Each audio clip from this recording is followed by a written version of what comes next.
چراغ کو ہمیشہ ہاتھ کی ہوا سے بجھائیں، منہ کی ہوا سے بجھانے سے آپ کے گھر کی برکت ختم ہو جائے گی۔ نمبر 6، دانتوں سے ناخن کاٹنے سے۔ ہمارے گھر میں چھوٹے چھوٹے بچے ہوتے ہیں اور وہ دانتوں سے ناخن کاٹنا شروع کر دیتے ہیں، لیکن ہم لوگ ان چیزوں پر دھیان نہیں دیتے۔ وہ بڑے ہو کر جیسے ان کی عادت ہوتی ہے اس طریقے سے اپنے ناخن کو دانتوں سے کاٹتے رہتے ہیں۔ کیا آپ جانتے ہیں دانتوں سے ناخن کاٹنے سے بیماریاں تو پیدا ہوتی ہی ہیں، لیکن اس کے ساتھ ساتھ گھر میں نحوست بھی آتی ہے اور گھر سے برکت بھی ختم ہو جاتی ہے۔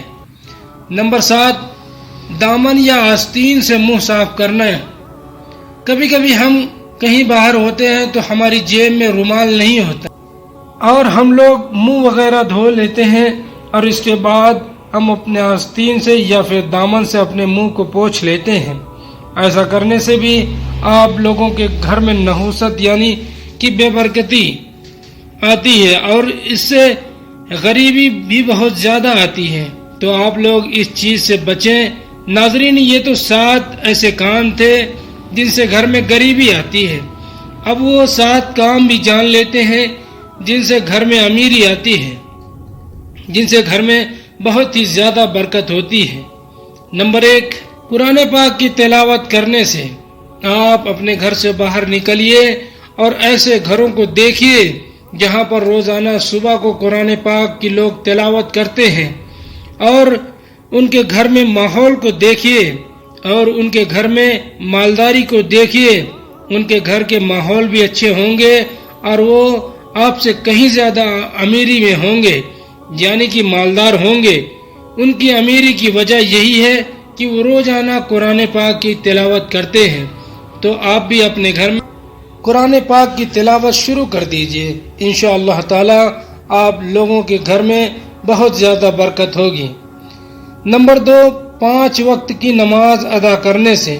جو شخص بھی 5 وقت کی نماز ادا کرے گا اس کے گھر میں برکت تو ہوگی، یعنی کہ مالداری تو آئے گی انشاءاللہ تعالی، لیکن اس کے ساتھ ساتھ اس کے گھر میں خوشحالی بھی بہت آتی ہے۔ تو آپ نمازوں کی پابندی کرنا شروع کر دیں، برکت کی فکر اپنے دماغ سے نکال دیں، اللہ تعالیٰ آپ کے گھر میں ویسے ہی بہت زیادہ برکت دے گا۔ نمبر 3، اللہ پاک کا شکر ادا کرنے سے۔ قرآن پاک میں اللہ تعالیٰ نے ارشاد فرمایا، تم میری شکر گزاری کرو گے تو تمہیں اس سے زیادہ دوں گا۔ تو اب جتنا اللہ کا شکر ادا کر سکتے ہو اللہ کا شکر ادا کرتے رہو، اللہ پاک آپ لوگوں کو اس سے دوگنا اجر اس کا دیتا رہے گا اور آپ لوگوں کے گھروں میں بہت زیادہ برکت بھی ہوگی۔ نمبر 4، غریب اور مزدور لوگوں کی مدد کرنے سے۔ سچ بتانا، آپ میں سے کتنے لوگوں میں سے اس بار عید پہ زکوٰۃ نکالی؟ زکوٰۃ غریبوں کا حق ہے، اس کو آپ جتنا نکالو گے اتنا ہی آپ کے پاس پیسے میں برکت ہوگی۔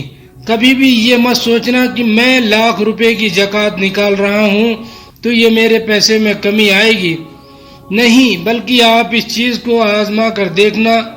نمبر 5، گناہوں سے معافی مانگنے پر چلتے پھرتے اٹھتے بیٹھتے آپ استغفار کا ورد کرتے رہیں۔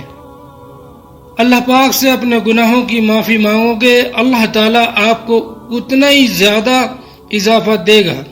نمبر 6، ماں باپ رشتہ داروں سے اچھا برتاؤ، یعنی کہ اچھے سلوک کرنے سے جتنا آپ ماں باپ کی خدمت کرو گے اللہ پاک آپ سے اتنے ہی زیادہ خوش ہوگا۔ اللہ نے خود ارشاد فرمایا کہ جس نے اپنے ماں باپ کو راضی کر لیا اس نے مجھے راضی کر لیا، اور جب ماں باپ راضی ہوتے ہیں تو وہ 2 رکعت نماز ادا کر جب اپنے بیٹے کے لیے یا بیٹی کے لیے اللہ کی بارگاہ میں دعا کرتے ہیں تو اللہ پاک بہت زیادہ خوش ہوتا ہے، اور ماں باپ کی دعاؤں کو کبھی بھی اللہ پاک رد نہیں کرتا۔ ایسے اولادوں کو اللہ پاک بہت زیادہ دیتا ہے۔ تو آپ لوگ بھی اپنے ماں باپ کے ساتھ اچھا برتاؤ کریں، اپنے رشتہ داروں کے ساتھ اچھا برتاؤ کریں اور اپنے ماں باپ کی خدمت بھی کرتے رہیں۔ نمبر 7، صبح کو سورہ یاسین کی تلاوت کرنا۔ صبح کو سورہ یاسین تلاوت کرنے سے اور شام کو سورہ واقعہ کی تلاوت کرنے سے گھر اور کاروبار میں برکت ہوتی ہے۔ اب دنیا بھر کے وظیفے چھوڑ دو، صبح کو اٹھو اور سورہ یاسین کی تلاوت کر لیا کرو، اور شام کو مغرب کے بعد سورہ واقعہ کی تلاوت کر لیا کرو۔ اس کے علاوہ آپ لوگوں کو کچھ کرنے کی ضرورت نہیں ہے، نمازوں کی پابندی کرتے رہو، انشاءاللہ تعالی آپ لوگوں کے گھر میں بہت ہی زیادہ برکت ہوگی۔ اللہ تعالیٰ کہنے سننے سے زیادہ عمل کی توفیق عطا فرمائے، آمین۔ وآخر الدعوان والحمد للہ رب العالمین۔